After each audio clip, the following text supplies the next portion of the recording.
Pagi tu aku bangun dengan niat nak sarapan ringkas je. Tak nak yang renyah, tak nak tunggu lama.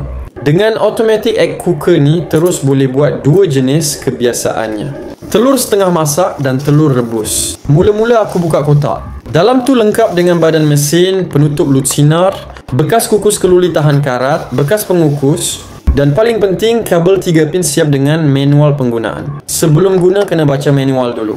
Saiz alat ni kecil, tak makan ruang dapur. Aku mulakan dengan telur setengah masak.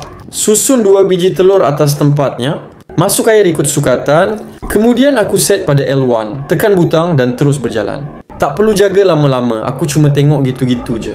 Lebih kurang dalam 10 minit, tiba-tiba air mula mendidih dan terus berbunyi menandakan proses dah siap. Aku tak tunggu lama. Terus, angkat telur satu persatu dan cepat-cepat rendam dalam bekas berisi air. Biasa kerana kalau lambat sikit, telur boleh jadi terlebih masak. Bila aku pecahkan, memang cantik, putih lembut dan kuning cair. Terus makan dengan sedikit kicap dan lada sulah, memang puas. Lepas tu aku sambung pula buat telur rebus 3 biji. Kali ni aku set pada L2, masa masak lebih kurang 12 minit. Proses sama, tunggu sampai siap masak, lalu berbunyi menandakan air dah mendidih, lalu telur pun dah masak. Terus aku angkat dan masukkan ke dalam bekas berisi air sejuk untuk hentikan proses memasak. Bila aku kupas satu persatu, tekstur dia lembut muda sebab aku angkat telur tu cepat sangat. Patutnya kena tunggu dalam 2 hingga 3 minit selepas alat itu berbunyi. Paling aku suka, semua proses ni tak perlu berdiri lama di dapur. Tak risau air melimpah, tak risau terlupa tutup api. Semuanya automatik, kemas dan senang dikawal. Untuk orang yang selalu sibuk atau memang suka benda ringkas tapi berfungsi, alat ni penyenang sarapan pagi. Ada satu perasaan pelik bila tengok telur dimasak tanpa kita perlu buat apa-apa. Bukan rasa teruja, tapi lebih kepada rasa yakin.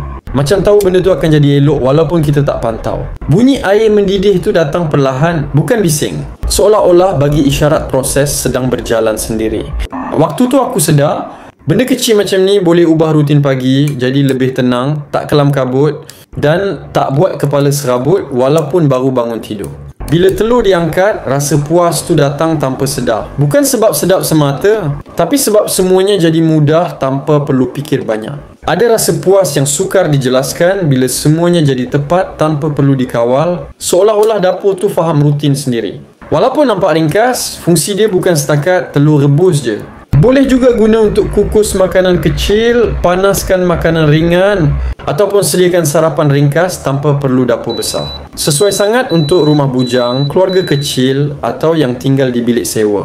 Kalau kau jenis yang nak sarapan cepat, nak telur cantik setiap hari tanpa drama, memang patut ada satu dekat dapur. Terus check out sekarang sebelum kehabisan.